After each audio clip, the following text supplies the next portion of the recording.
You're listening to The Extraction, conversations on the systems and strategies behind dental practice growth with Colin Ambler and Kyle Bergman. Hey everyone, welcome back to another episode of The Extraction podcast. Your co-host Kyle here along with my co-hosts and the co-founder and CEO of TeamCare, Colin Ambler.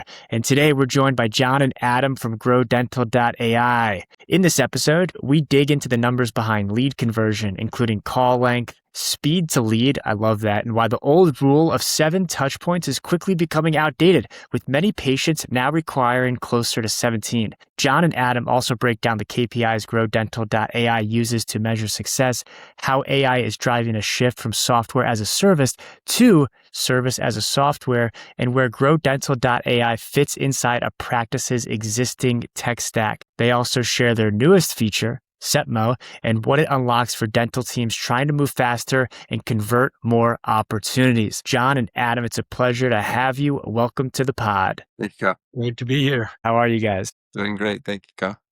Yeah, thanks so much, Kyle. Good to be here. It's a pleasure to have you. And one of my favorite questions to ask right off the bat is, how you guys got into dentistry? How did you both find yourself here? Yeah, I was doing marketing and software development for a long time. And I actually started doing marketing for a dental implant group that they also had a marketing company on the side, but started with the dental group in their in-house marketing. And so it was just kind of falling into the industry a little bit, and then have gone away from it and come back since over the last 6-ish years. But that's kind of like how I got into it, other than normal dental work. My experience being drilled on and that kind of thing. Got it. Awesome. My experience started as a young child, but it's funny. I always knew that medical was not something I wanted to go into. I can handle a little bit of blood or a little bit of, guts, whatever, but it's not, I've always known that I was never going into medical. And I met a girl in college. We ended up getting married, and her whole family are medical. My father-in-law is a dentist and runs a practice with his 2 brothers. And at the time, his dad was also in the practice, and now his nephew's in that role. And another brother-in-law that married into the family is a radiologist. And my other brother-in-law is an eye doctor. And my wife married this marketing guy that I feel bad for her. She could have done better. But I started out in tech and in marketing as well, and really worked in that for a long time, but then got pulled in with some oral surgeons locally. I happened to know one of them, but they were merging their practices, and they were looking for someone to help them with the merger and help bring it all together. And that was kind of my introduction into dental and oral surgery, and working with the dentists locally, helping them rebuild their website, helping them actually get lead generation and marketing going. They were doing some local marketing, but not a lot of tracking on what they were doing. And so got switched over there. And then I'd known Adam for a little while, actually. I appreciate being mentioned as a co-founder. I'm not. I came in after the fact. Adam and another co-founder, Christian, were the ones that started it. But I came in to just help out, honestly. Wow, I love that. So that's great. It's really interesting, the problem that you are both solving. I've spoken about this a couple times on the pod. On any given day, if I'm not working on TeamCare, I am waist deep in multi-touch attribution marketing as it relates to selling apparel online through the world of Shopify. And it's really interesting to me how much more advanced attribution tracking is in that world relative to dentistry.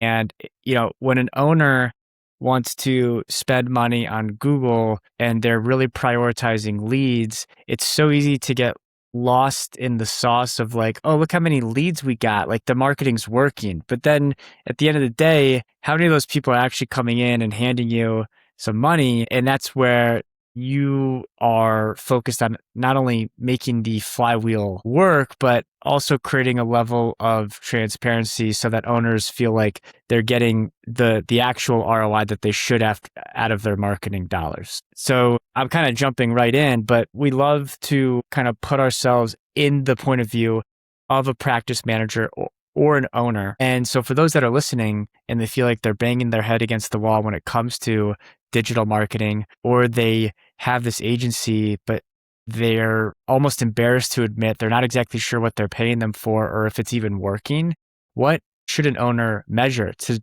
determine whether marketing is actually failing or the internal conversion system is failing? Yeah, that's a $1 billion question right there. Yeah. Yeah. How do you measure the success, and like where do you look to? So there are key metrics on the lead generation side, and there are a lot of companies that do that side really well. There's some really big players that run the ads, run the lead conversion side. And where we get into things is really where it crosses that barrier, typically from the lead being generated to now what. And so we like to look at how quickly leads are contacted. So speed to lead, that's a pretty common phrase. We like to look at how many times that there is an attempt to contact the lead. Old statistics used to say that it used to be 7 times that you would have to reach out to somebody before there was a potential sale conversation. It's way higher than that now. There's a lot more that needs to be done to move people forward. We're looking at 17 to 20 interactions with a person, and that can be anything from emails to voicemails to text messages to conversations, but it's a lot. And so it really comes down to tracking what that progress looks like so that you can actually test against what's working and what's not working.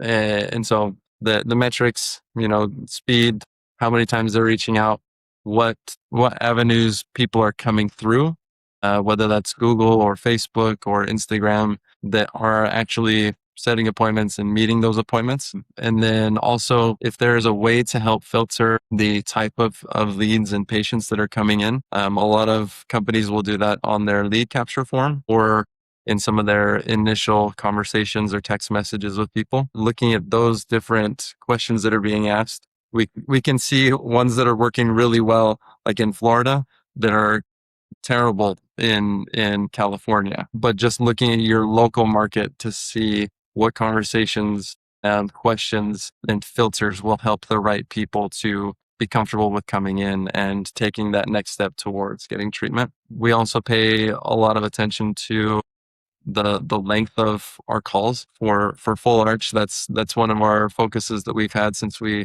started. Those are typically longer conversations than somebody that needs a hygiene appointment. Different client, different conversation, different qualifications, different drivers, and hugely different cost point for the end decision. So those are all things that we typically look at. If there's not a good structure for those, then we start at the beginning of how quickly do you reach out to people? Okay, we try for as soon as possible. Can't get to them quick enough or too fast. So we try and help implement some things there. That's where the AI calling came in.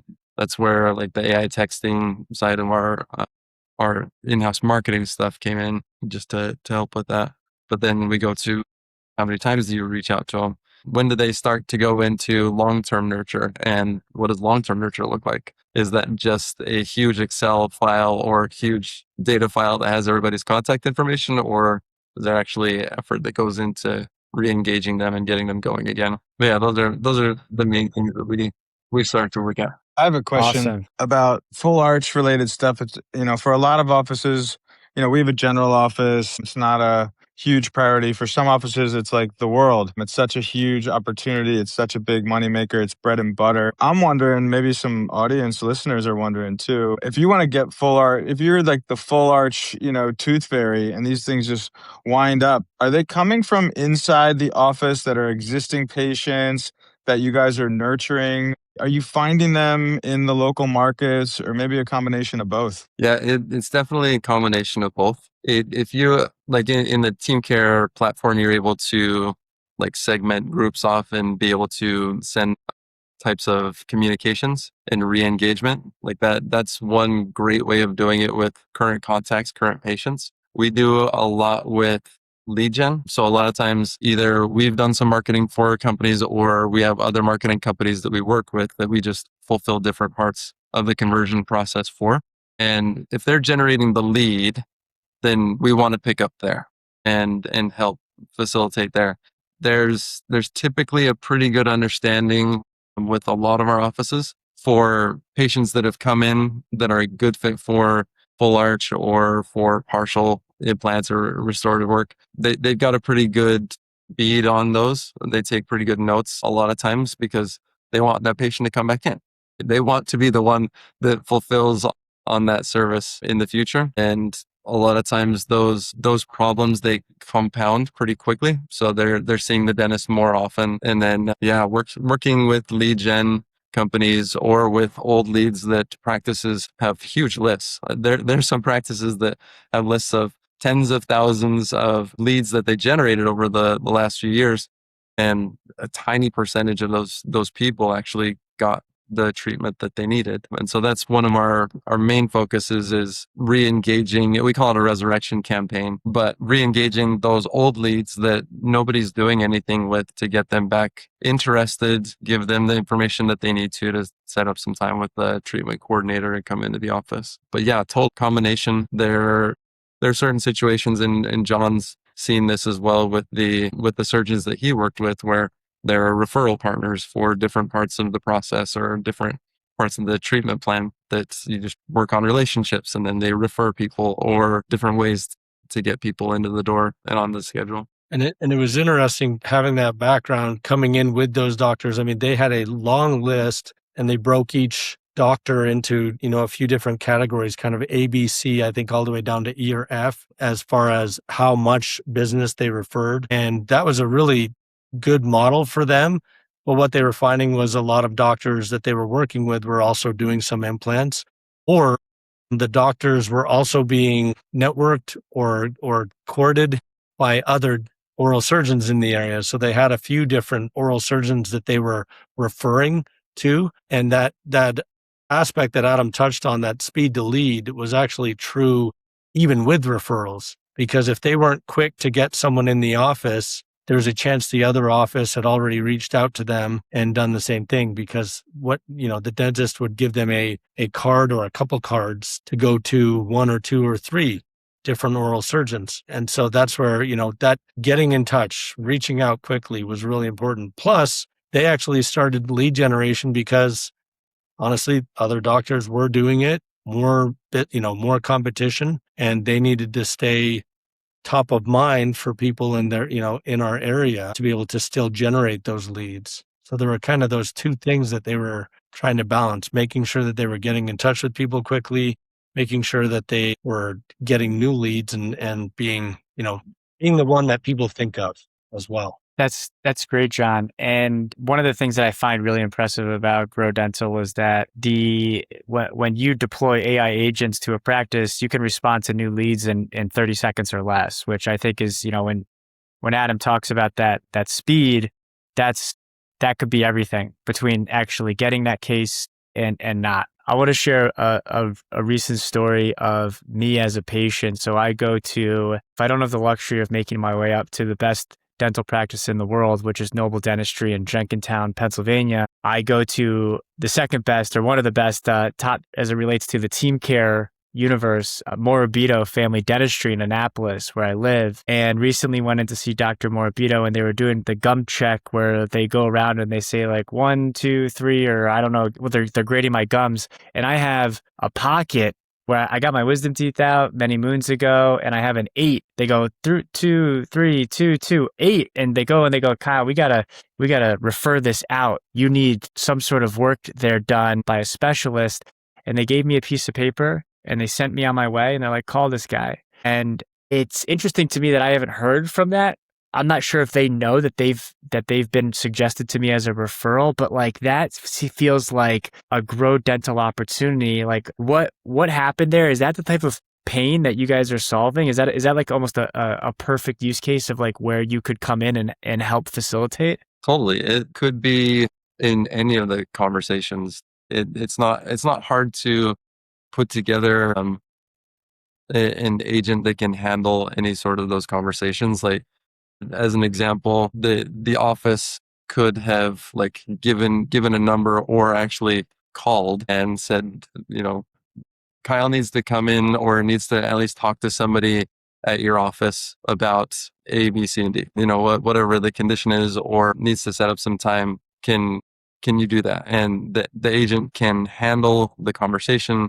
It can handle the booking. It can handle insurance, like whatever it is on that simplifying the process side of things. There was a pretty interesting like AI group that I went to just yesterday, and they talked about a shift in technology being it used to be like software as a service, and now it's service as a software. And like that's an exact example of that. It's like how can we simplify or automate different steps in a process so that it automatically moves forward instead of take this and do this thing. Like, okay, now you're set. And that's the direction that Google and Claude and ChatGPT, they're all going that direction, where they want their tool to be able to do the entire process of understand who you are, what your needs are, understand the best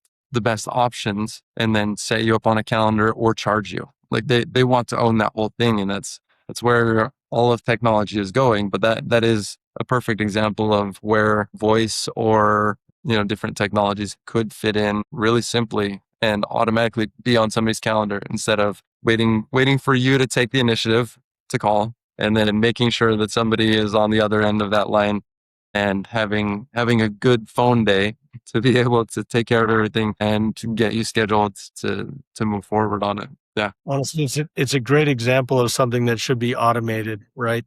That's should be something that they either add on to their system if they don't have it already, that makes it very easy to transfer that lead so that the referring office very easily can can let the office that's being referred, hey, there's someone coming your way, right? There's definitely easy automations. I know TeamCare has some products, if you will, that help with digital referrals and help manage that.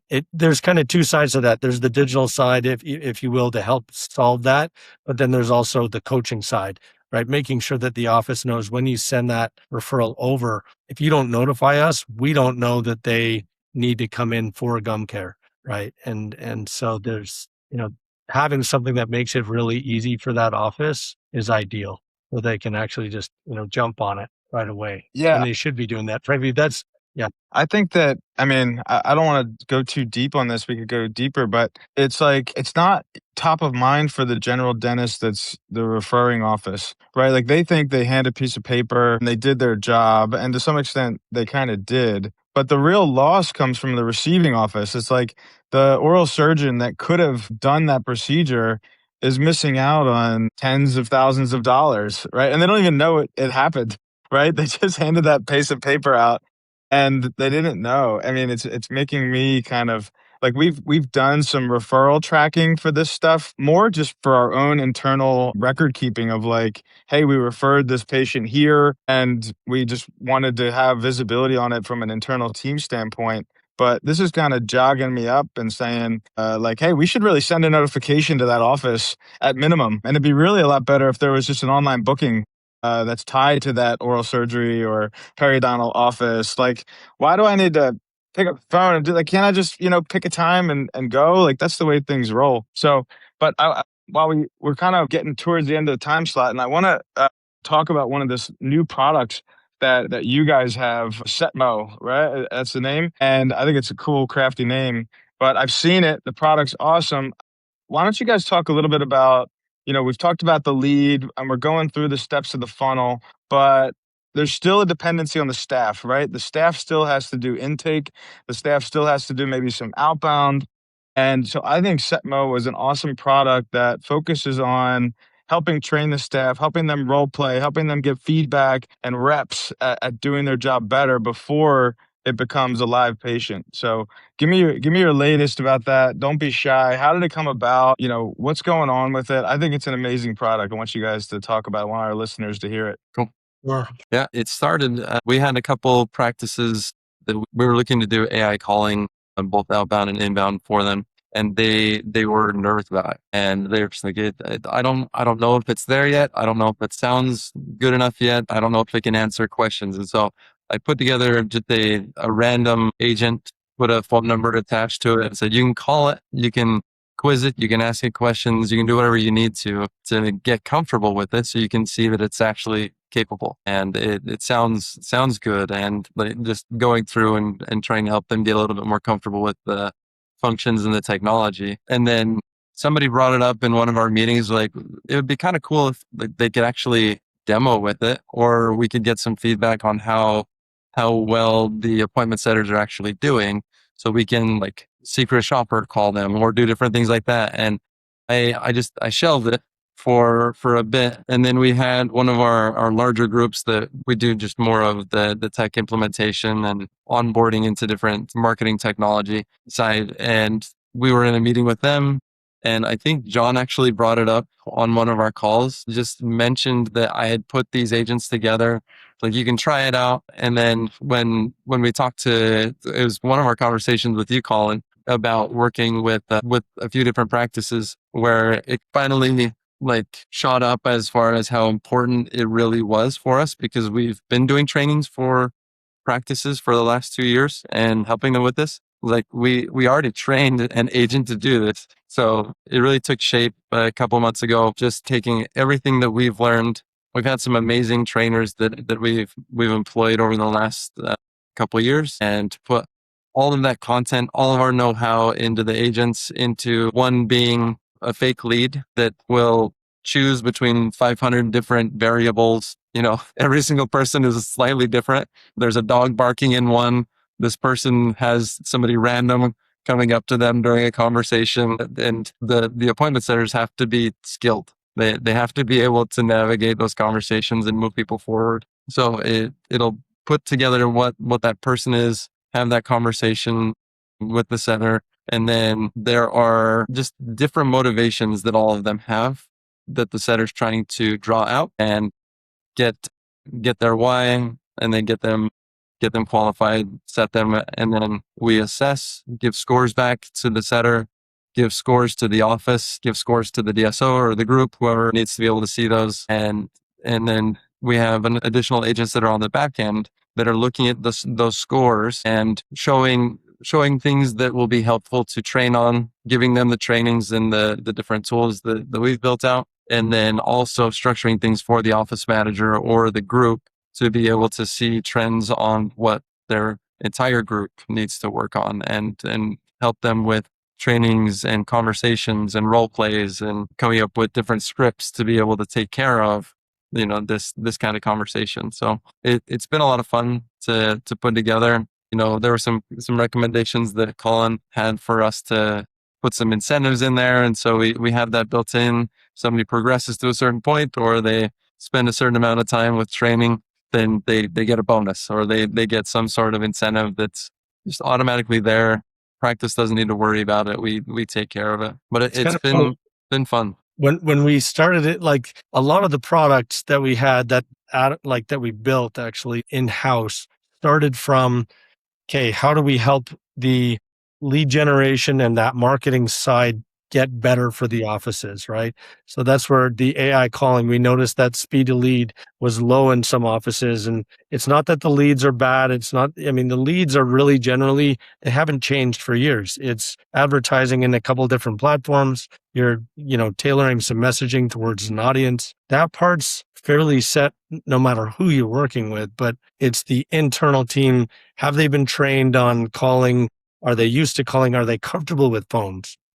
A lot of the time for the offices we work with, these are team, a staff member that was hired to be admin that's now being asked to be a setter, or that's now being asked to, up their skill level, if you will. Some of them, the younger generation, are less comfortable making a phone call than maybe some of us are. Some of us with grayer hair. I've got some. I'm not just calling out Adam. And Colin doesn't look like he has any yet, but probably, maybe. But Kyle, you look too young to have it. I don't know. But maybe you guys diet. Looking at the opportunity to help the team members, that's where these products came from. So you've got the AI calling to help augment that speed to lead. We've got the SETMO is really designed to help train those people that may have some training or may not have been brought in for that role, but are transitioning or learning how to set an appointment for a fairly high ticket item, right? Getting an implant is not something that's inexpensive. Even going to your periodontist, some of the specialty care that you might do as well, it's expensive. And so it requires a little bit deeper skill level than maybe just someone that's coming in and taking a call and setting an appointment, so to speak, right? So that's where a lot of these products, that's honestly where they came from, was how do we help the team internally after a leads come in, convert them into a patient that's in the chair. Yeah, it makes a lot of sense, and it's great. And as a partner to TeamCare, we know that a lot of practices that we work with are already seeing a lot of wins from it. And actually, on that note, and as a last point, for the dental practices out there that are effectively lighting their advertising budgets on fire, and might be listening to this and saying, "It sounds like something that I need," but the last thing I want to do is pay for another piece of software. I don't know where this would sit inside of my tech stack, what it would replace. Where would GrowDental sit within a current team's tech stack? Approximately how much are they looking at? Like, what's the pricing model look like, and what does it replace? Yeah. So there are a couple different spots. So our AI calling, it integrates with TeamCare now. We have it to also integrate with GoHighLevel natively. So if somebody's marketing there, then it's a really easy process for us to connect dots and get it to be making outbound calls and taking inbound calls for a practice. It can replace a couple different things where we actually see the biggest benefit for the AI calling is augmenting, because practices aren't following up a whole lot. So with what we do, we see a huge jump for practices in that long-term follow-up and re-engagement side. And then, of course, it can help with the front desk. It's always on. You can set it up so it can be an overflow. If somebody's busy at the front desk, you can answer the phones, set whatever type of appointments you need for the office, and it can do all of that. So it can replace a couple different services that are typically just voicemail or smart voicemail kind of agents. This one can book directly into systems. It can look up contacts. It can look up leads, patients, and do a lot of that legwork for the practices.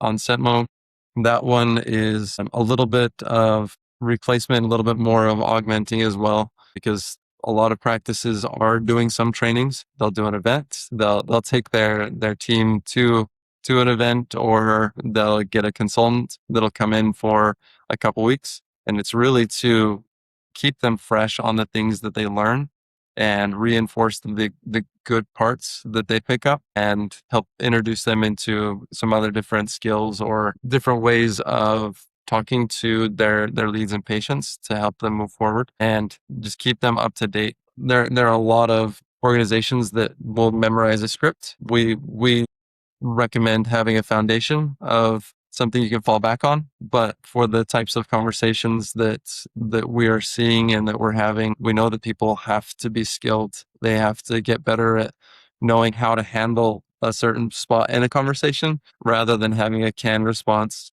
for every single time. They have to be able to be nimble and be able to navigate that in a really skilled manner. So it really is helping to reinforce the good, get rid of the bad behaviors, and call them out as quickly as we can.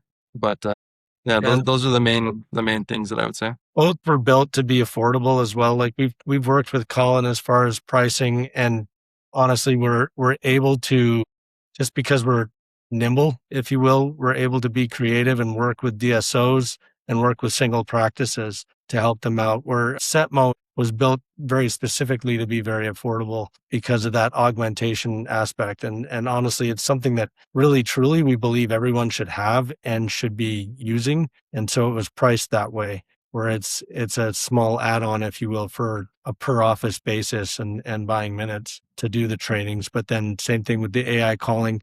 I mean, there are costs associated with anything AI related, tokens and things of that nature, but we've built it to be, frankly, I believe it's one of the most, if not the most affordable AI caller that's actually one of the most skilled, because it's built first and foremost for the high ticket, for implant.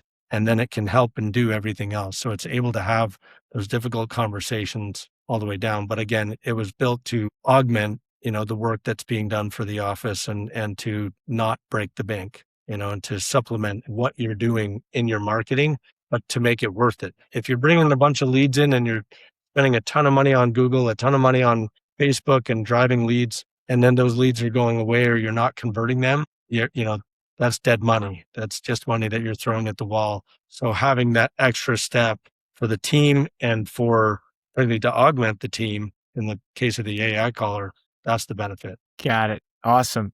Well, thanks, guys. GrowDental.ai, if you are listening, we'll also have the link in the show notes. And if you are already using TeamCare, the integration is live and healthy, and you could reach out to us or the Grow Dental team to get started.